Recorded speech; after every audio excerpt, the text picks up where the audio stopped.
Hey guys, Michael here. Um, Hope you're doing well. It's September 18th, 2025, and this is podcast 9. Um, so last year I had a podcast, and also in 2023, and we put out some couple episodes, 8 episodes, um, and for some reason it didn't really click with me doing those. I think it was because it was super long form. I think maybe I was over intellectualizing things that I didn't need to, and also it was really, really stressful when I was doing those specific episodes, and that had to be because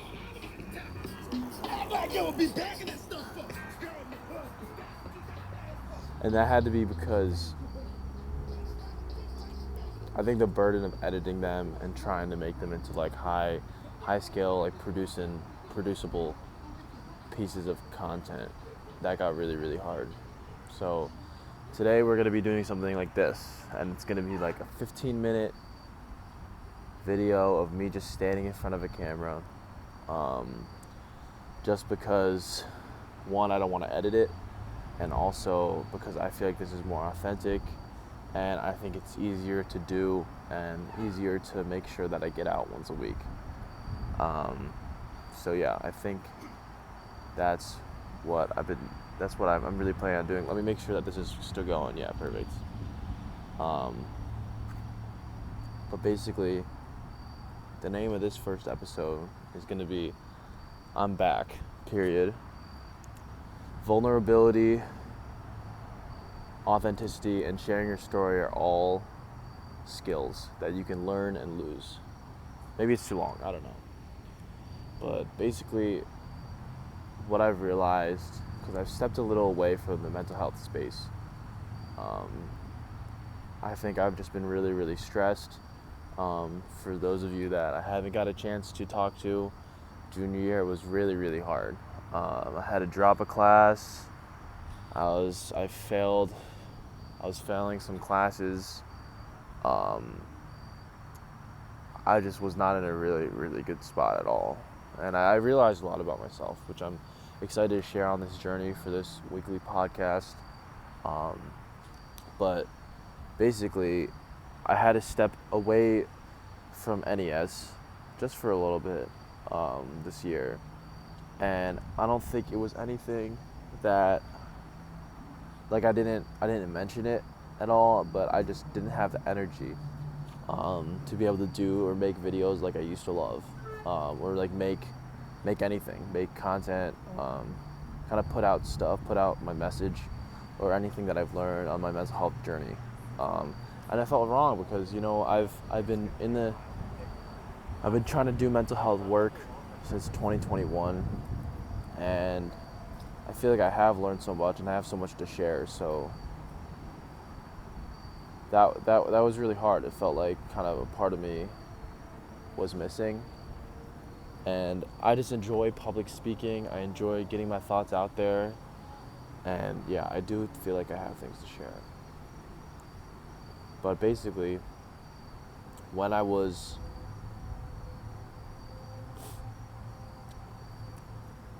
way before my burnout, when I did a mental health class, for those of you who don't know, I did a mental health class in suicide prevention. Brown has a really awesome opportunity, and they have a really, really cool program where you can teach your own class if you make the syllabus. And it was a mental health and suicide prevention class. And basically, in GISP 10, it's what it's called, we talked about this thing called mental health fluency and familiarity with talking about mental health, being able to detect and have intellectuality around your emotions. And it was a really, really great class, and we all developed a really strong mental health fluency 3 times a week for an hour. And it was a great time. And I feel like that is also representative of everything I've done with No Empty Seats, where I've been surrounded so much by mental health conversations and being able to know how to listen and being able to know when to butt in and when to add on to what they're saying and empathize, and when also to nudge them in the right direction. I feel like I've learned so much about how to listen and how to talk about mental health. But since the class ended and since I got so burnt out from the business end of no empty seats, I feel like I lost my mental health fluency. And that was really, really hard. It felt like even regardless if I was doing an NES event,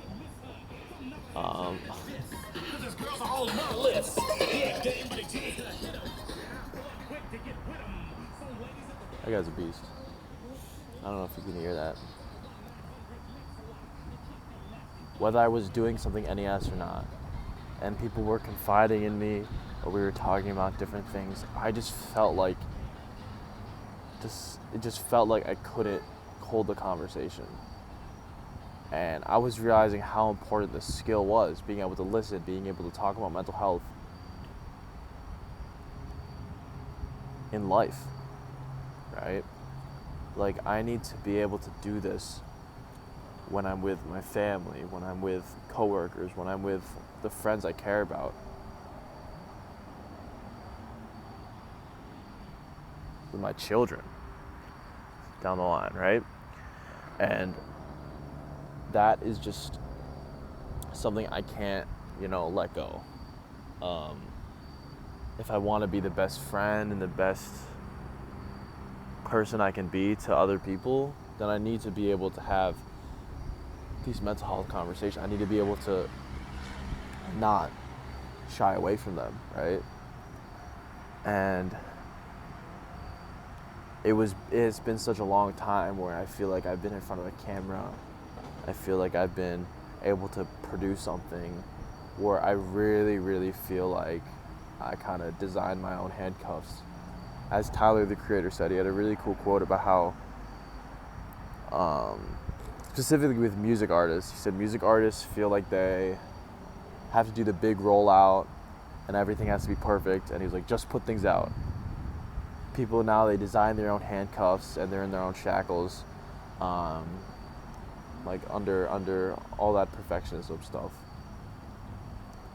And I kind of felt that way. I felt like there needed to be a perfect podcast, a perfect video talking about mental health, a perfectly crafted, edited piece of art, all produced on Adobe Premiere Pro and filmed on the best camera. But I realized that doesn't have to be the case. And I realized that kind of today, right? So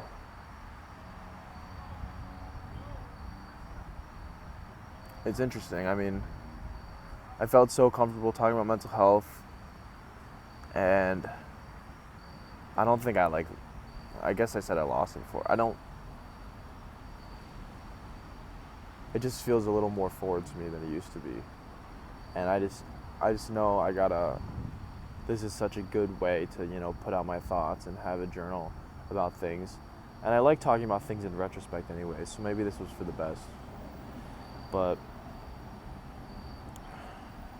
the reason I'm doing this specifically is there were 2 instances today, actually, where my inaction and my hesitancy caused me to shoot myself in the foot, which I've been really, really upset about today. And I had to tell myself that I gotta, if not now, then never, right? If not now, then when? The first thing that happened was I did a really, really big flash mob that some of you guys didn't get to see. It was a 2000 themed flash mob in May, and we did a medley of songs that, let me try to think of them. It was Lip Gloss, What You Know About Me, What You Know, What You Know About Me, What You Know. And then it was High School Musical, and then it was Single Ladies, and then it was Lose My Breath. The two of the last ones are Beyonce songs. And I refused to look at myself dancing or anyone else because I put so much time into it. But after it was done, I didn't want to look at anything. I felt burnt out. I was like, I don't want to do this. I don't want to re-look at my content. It's kind of the same thing as like hearing your own voice in a microphone. And I left that rotting for like 5 months. And because of that, the footage from the videographer, he deleted it, and I was so upset today. I was so upset today.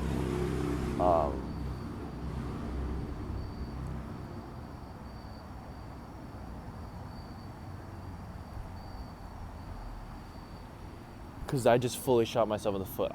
For the entire summer, I was like, I can turn off my brain from any stuff. I can do my job. And all I had to do was just ask if I could look at the footage, if he could put it in a Google Drive. But it just didn't happen because I just thought everything would pause just for me. And that was just another reason where my inaction or just my fear of just putting things out stopped me. Because if I, like a year before, 2 years before, if I was that hungry to put out the flash mob, I would be editing that during the finals week. I would forego all my finals just to focus on that. And the second thing that happened was I got these really awesome caps that were a really good deal. I thought they were super cute. They were corduroy on the brim, corduroy texture on the brim, two-tone. It was tan on the spherical part, and then the brim was navy blue. And they were fantastic. And they had a brass buckle. And it was a great deal. It was a fantastic deal. $15 including the embroidery. And they ran out of stock. And I got them I got one to try and was like, they're good in May. And I just didn't get myself, because I thought everything would pause for me, or I was just too nervous to just get things going. And I just didn't get them in until now. I try to buy them and they're all sold out. So yeah, I guess this doesn't have much to do with vulnerability or talking about mental health, these two different stories. But it just felt like this was my sign. I was like, I need to put something out, man. I was, for more context, I was thinking about this podcast, bringing it back for just this kind of content, right? For maybe a year. I wanted to do something like this where it was just super reproducible. I could do this, throw this out. I really wanted to be involved in this kind of thing. And I don't know. Inaction is a slow death. Hesitancy is surrender. But I'm looking forward to this. I just got to figure out a day where I'm going to post one every week. Maybe Sundays, maybe something like that. But I don't know, maybe it's cool. I can also delve into what it's like running a nonprofit at Brown. It's not easy, but it's really gratifying. And I just want to fall in love with things again. I want to fall in love with sharing stories again. I want to fall in love with talking about mental health and putting out people's stories and uplifting others, because I haven't felt jazzed about that in a while. I guess what I'm going to force myself to do, this is going to suck.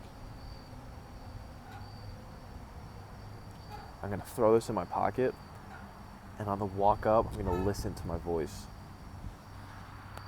God, this is going to suck. And I might sound like a total boof. I probably will, and maybe I will for the rest of my life, but maybe I won't get any better at this freaking podcast, but I just knew I had to do something. Like I said, I don't think I was deficient or just didn't know how to communicate at all, but I felt like there were better ways I knew how to help people talk about mental health, better ways to respond, better ways to bring up points, nudge them in the right directions, listen when I knew I needed to. And I gotta be there for my people, and hopefully you guys feel the same. So this is podcast number 9 returning. 15 minutes. Oh man, it's not gonna be fun listening to this.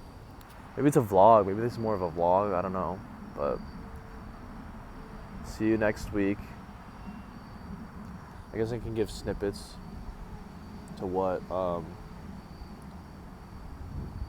titles of podcasts I'm going to give. One is going to be about letting go. The other is going to be like about transition to college. Other one can be about, guilt about leaving home. What are some of my favorite ones that I wrote down like a list. I have like 100 I want to put out.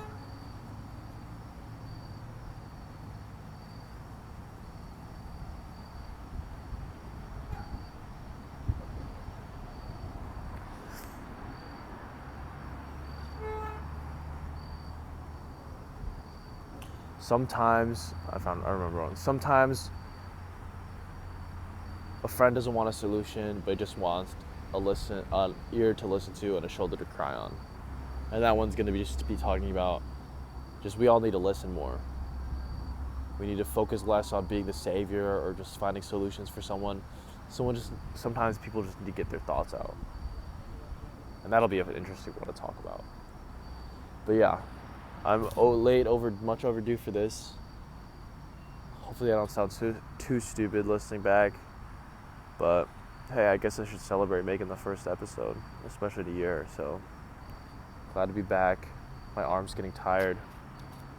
And I hope you have a good rest of your night.